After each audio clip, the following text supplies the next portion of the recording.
Charlemagne the God went after New York City Mayor Eric Adams for the migrant crisis which is plaguing this city.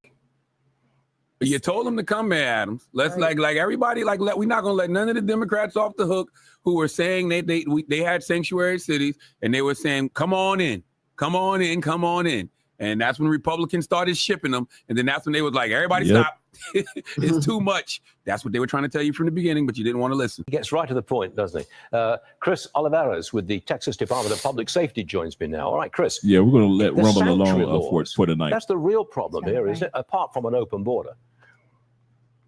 It is, Stuart. Great to be with you. Of course, if you look back at all the messaging from those that were for open borders, these pro-immigration activists that wanted immigrants to come to the United States and provide all these benefits and resources, well, this is a creation of that problem. It's the reality of the situation.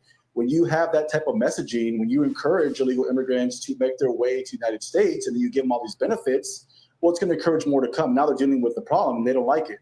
And that even goes back even further than that, Stuart, they were criticizing the state of Texas, Governor Abbott, when he started busing illegal immigrants to New York City. That created a national attention, which was needed because this is a national problem. And now they don't want these people there. Now they see the type of issues they're having, not only economically, but also crime. Now we have this new category of migrant crime that's taking place because they're allowing so many people to come into this country. And they're also, resettling in some of these states. New York is a perfect example where you see all this crime taking place. You have criminal gangs from other countries that established themselves now in New York City. And it's all because of what they encourage. And they continue to encourage this. And it's unfortunate, but that's the reality of the situation that's beyond what we're seeing at the border right now. On that note, ICE officials have arrested a Peruvian gang leader who is wanted for 23 murders in his home country. 23. Wanted for 23. And they've arrested him in the United States, and he's from Peru. So it's not just one group of people. We're not going to give any names from now on. We'll let the news headline. Let's go P. P. Colombian C. Yeah. And Venezuelans V. V. Yeah. Yeah. Okay. We're going to say the V people, the C people. We're not bullies. Yeah. Yeah. Okay. Yeah. Don't worry about Rumble, Bobby. We're good. Thank you very much, brother. Thank you. Thank you so much. He was arrested by Border Patrol near Roma, Texas, then released into America. Did y'all just hear that? This dude was caught on the border and released on the other side of the border in the United States. How does a criminal migrant with that kind of background fall through the cracks like this? And secondly, what are we going to do with it? So this is all too common now. We're hearing all these type of stories, and now we're, even like I said, mentioned about migrant crime, and now suspected terrorists that have come across the border that have been released, and then they're reapprehended again because now either ICE or federal authorities have realized that these individuals were wanted or they were on the terror watch list. Now they have to go find these individuals. This all goes back to having an insecure border. It goes back to the policies that were completely dismantled and that allowed all this type of situations to take place because now there's no vetting. There's no proper vetting on these individuals, especially from other countries. When you have people that are coming from over 160 different countries, that data, that criminal history is not shared from other countries with the United States. And now you're seeing these individuals that have made their way across the border, have been released to the communities, and now they're having to go back. Federal authorities having to try to find these individuals that are wanted for violent crimes. Now, he said something that was absolutely correct. A lot of their criminal background, because there's so many people, he said, like coming from over 120 countries into the United States, there are so many individuals that the person's background records are not often sent or shared with the United States compared to like here in Colombia, a person would have to, if you want to be get your visa, you would have to right now share your FBI information.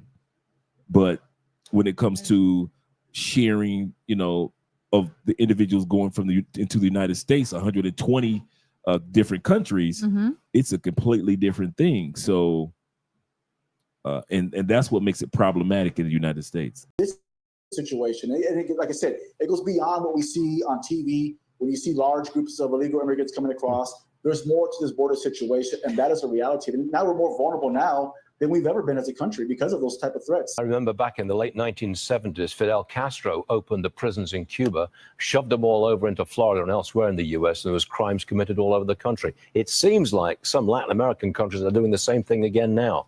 I wish I had more time. Lieutenant, thanks very much for joining us. We talked about that earlier. So this gang, their main thing is apparently trafficking, which they sadly wouldn't be able to do without help from the many sanctuary policies existing in New York. And in this city, when a gang finds an empty apartment or an empty office, they immediately think of how they can fill it with people and use those people to help them profit off the rest of society. In many cases, their victims are people who owe these gangs some sort of debt, usually obtained when they were smuggled over into the country initially. What they're doing is they're going to young, vulnerable asylum seekers and they're telling them, join us or we're going to harm your family back home in Venezuela. Well, they could be working in a physical illegal business or they could be doing something else that's... So a lot of people made it into the States by being funded by these criminals, these individuals, and said, when you make it to the States, we need you to do this,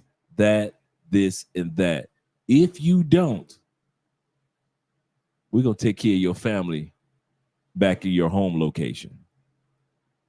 So it's not only the members of these organized groups, but it's also now it's spread out among just everyday people that are coming over, because that's the only way they can make it in, is being funded by somebody. And the people that funded them are the people that you see on that wanted poster.